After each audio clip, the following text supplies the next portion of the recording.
Bailey has it on the left wing. He'll throw it over to Jarrell. Jarrell left baseline. Jumper. Good. And Jarrell Brantley showing his range. Marcel. Get it to Parker Rivera. He'll go down the lane. His layup is good off the glass.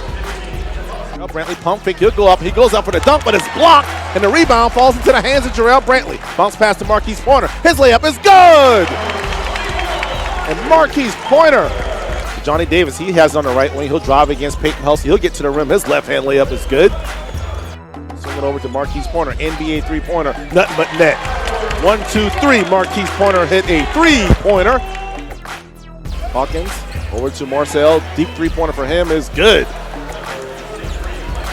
Front court, he'll leave it over for Evan Bailey for three, count it! Evan Bailey with the NBA three. Nick going one-on-one against Parker Rivera. Nick turning, spinning, jump hook in the lane, good. Nice soft touch by the big guy. Fast break, leaving for Jarrell Brantley. His layup is good, and he's fouled! Jarrell Brantley able to finish. Cam, Euro step, layup, no good. Ball rebounded by Hawkins, and he'll sprint to the front court. They've got 2-on-1 as Marcel. He'll go up. His layup is good. Marcel will finish with the right hand. 7 seconds left. Marquise going one-on-one against Keith. Marquise dribbles left, turns, spins over to Cam Johnson. Three-pointer, top of the key. Game over! The three-pointer, the dagger, and Cam Johnson